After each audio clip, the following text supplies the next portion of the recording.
un doublé pour Mathias Maute, qui publie un album chez Atma Classique, dont on va parler tout à l'heure, et illustré de toute façon. Mais d'abord et avant tout, il s'agit d'une soirée viennoise, de valses et romances, avec l'ensemble Art Choral. Alors là-dessus, Sylvie et moi, on te souhaite la bienvenue.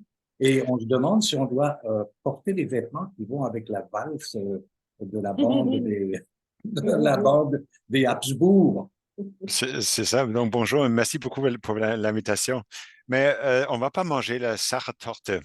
Ça serait vraiment chouette. Et les Mehlspeisen, tout ce qui est fait en four avec le blé, ça. Les quoi? Les... On va pas Euh, manger les... Mehlspeisen, Ça veut tout ce dire... qui est fait avec la farine.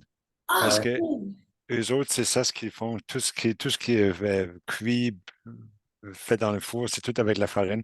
Alors, c'est comme une expression. Dans l'accent viennois, ce serait Mehlspeisen. Mais Merci. voilà.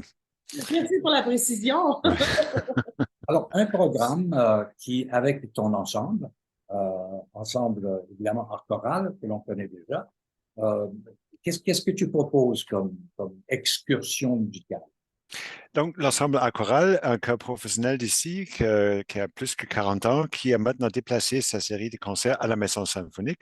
C'est donc le début de notre saison 2023-2024, le 8 septembre à 19h30. Et on fait donc du grand répertoire du 19e siècle, Franz Schubert, Johannes Brahms et Johannes Strauss, le fils.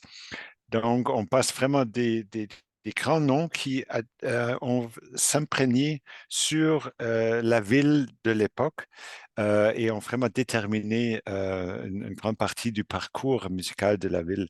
Donc, Franz Schubert, avec des grandes œuvres vocales, justement, il est très connu pour ses leaders accompagnés par le piano. Il a aussi excellé dans la composition des pièces pour chœur ou ensemble vocal, si on veut. Nous, on a fait plusieurs, entre autres le célèbre Ständchen. Alors, pour ceux qui sont pas tombés en amour le soir du concert, après, ils le seront parce que c'est comme une sérénade. C'est une sérénade, alors c'est irrésistible. Qu'est-ce que vous voulez? Et Donc, on c'est va entendre le fameux Le Danube bleu de Johann Strauss. Oui, tout à fait. Donc, lui, c'est vraiment un des grands musiciens de l'époque, d'ailleurs très apprécié par Johannes Brahms. Nous, on le met toujours dans le coin, ah oui, c'est le divertissement. Mais Brahms lui-même, toute sa collection de Liebeslieder, Walzer, les valses, chansons d'amour, sont axées sur l'inspiration de ses collègues de la ville. Donc, Johannes Strauss, le Danube bleu, effectivement, sa valse la plus célèbre. Et pour une bonne raison. En effet, d'ailleurs, c'est pas seulement une valse, il y a comme une dizaine de valses cachées là-dedans et une après l'autre sont tellement inspirées. Donc, si on n'a pas le goût de danser, je veux dire là, on ne sait plus quoi faire. Et il y a une version, donc normalement, à l'origine, c'est une pièce instrumentale, mais il y a aussi des versions vocales. Alors, nous, bien sûr, on va faire ça. Et ça, c'est un des grands moments de ma vie musicale de faire ça finalement dans un concert. Je vais te demander une petite note historique. Les Habsbourg, on est à quelle période pour le commun des mortels? On est à quelle période et quel était le lien entre les Habsbourg, cette famille célèbre, et la musique comme telle? Mais le règne de Habsbourg, ça durait vraiment, c'était des centaines d'années. Nous, on est comme dans les dernières palpitations parce qu'une fois rendu à la Première Guerre mondiale qui débute en 1914, c'est terminé. Alors, quelqu'un comme Brahms qui meurt, qui est décédé à la fin du 19e siècle, 1896, euh, euh, alors il ne vivra plus ça.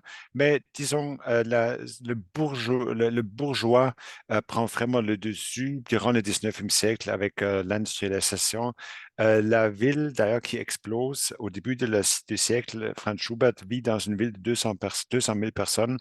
Johannes Brahms vit dans une ville qui a presque 2 millions de personnes.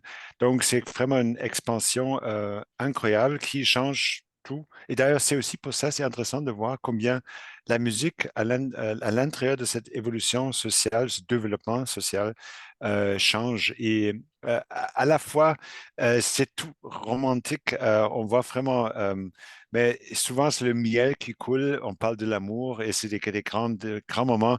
Je dirais, c'est justement sur le fond de changement social drastique. Il fallait trouver des moments de réconfort et de se retrouver dans des choses supposément simples comme l'amour. Et à travers de la musique, on apprend que finalement, c'est pas si facile.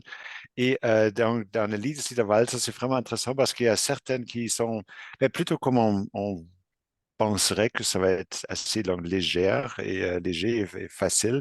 Il y a d'autres qui parlent justement du contraire, de la mélancolie, la tristesse, l'échec, les dangers, etc. Donc, il y a un peu de tout dedans et surtout dans un format microscopique, micro, j'ai toujours de la difficulté avec ce mot-là. Donc, c'est très, Microscopique. voilà, merci beaucoup.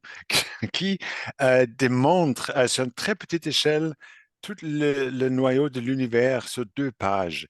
Donc, c'est comme des pages d'album, on pourrait dire, dédiées à une personne après l'autre. Et c'est pas pour étaler le grand contrepoint, mais c'est pour mettre le focus sur une émotion, un parcours, un statement qui est sur 2 ou 3 pages. Et alors, c'est ça qui crée beaucoup de variété. Et je sais déjà maintenant, pour moi, j'adore ça quand c'est très varié, très contrasté. Et Brahms, c'est sûr, c'est le maître pour mettre tout le sérieux quand il faut, mais aussi la légèreté de l'être dans ces pages. Pour cette occasion, le concert de vendredi prochain, le 8 septembre, à la Maison symphonique, il y aura 2 accompagnateurs au piano. Oui, on aura Megan Milatz, une grande pianiste avec laquelle on travaille à plusieurs reprises. Déjà concert au mois de janvier, elle a joué avec nous à la Maison symphonique.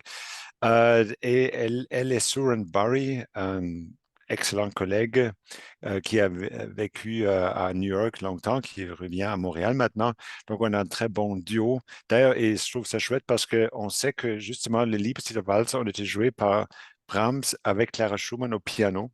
Mhm. Alors, nous aussi, on a réussi à mettre un jeune couple, au piano à peu près de l'âge des deux à l'époque. Alors, on est vraiment content. On va être très original. Mathias, qui sont les chanteurs qui font partie de l'ensemble Art choral? L'ensemble à chorale, donc, on puise sur le réservoir de chanteurs excellents, de choristes excellents ici en ville, à Montréal. C'est vraiment un des grands trésors nationaux qu'on a ici, je trouve. Et une des missions de l'ensemble à chorale, c'est justement de mettre en valeur la grande tradition et le grand art du chant choral ici au Québec. On fait ça d'un côté avec les albums à chorale sous l'étiquette Atma, qui initialement était conçu comme une série de 11 albums, qui a maintenant été il y a une expansion. Ça sera finalement 15 disques qui sont enregistrés par l'ensemble à chorale. Donc, quand on chante à la Maison symphonique, on a 24 chanteurs. Dans la série des albums, on a 12 chanteurs. Alors, vous pouvez voir, c'est comme avec un effectif variable selon les occasions, aussi selon le répertoire. On a eu un chœur de 40 chanteurs cette année. Ça dépend vraiment de l'occasion. Et à chaque fois, je suis vraiment touché par le fait que on peut travailler avec la composition de groupe, peu importe qui est là, on est vraiment capable d'en tirer un son magistral. Et c'est juste le chœur est un témoignage à la culture au haut niveau du chant choral ici à Montréal. Donc, je suis très content que nous, maintenant, on est installés à la Maison symphonique avec une série. Et si je ne me trompe pas, on est le seul chœur professionnel qui a une série établie à la Maison symphonique. D'ailleurs, d'abord avec des concerts a cappella, mais aussi avec des concerts en concertation avec l'ensemble Caprice. Donc, ensemble à chorale serait à la Maison symphonique un total de 5 fois durant la saison 2023-2024.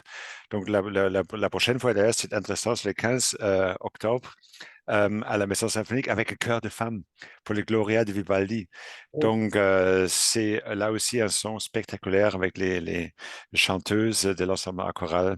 J'ai bien hâte. Alors, peu importe la formation, tu diriges toujours. Si ce sont des voix a cappella, tu diriges, mais en même temps, s'il y a des ajouts d'instruments ou des solistes invités, à ce moment-là, tu diriges toujours, en plus d'être le directeur artistique. Alors, je dirige aussi, bien sûr, c'est ça mon métier. Alors, directeur artistique, c'est celui qui fait la conception des programmes, etc. On planifie le tout. Mais moi, je suis surtout musicien et donc artiste que je retrouve sur scène et c'est pour ça que je fais tout le travail. J'aime beaucoup ces moments-là parce que on dirait on a une belle connivence avec les chanteurs. On a fait beaucoup durant la pandémie avec justement les enregistrements à chorale. On a fait les mini-concerts, mini-opéra santé. On a donné des milliers de concerts. Quand tout arrêtait, nous, on a continué. Donc maintenant, de faire ça à la Maison symphonique, c'est sûr, c'est dans une salle comme ça, on aura 13 300 personnes qui vont venir ce vendredi. C'est sûr, ça va être un grand moment inoubliable. Alors, j'ai bien hâte. Alors, Mathias, merci d'abord pour ta disponibilité. Là, tu dois courir pour la répétition. Ouais. Tu es un homme très occupé, tu es un artiste engagé également. Et nous, on ne peut faire qu'une chose, admirer ça. Mais Merci merci beaucoup, beaucoup. très apprécié. Merci beaucoup pour l'invitation. Bon concert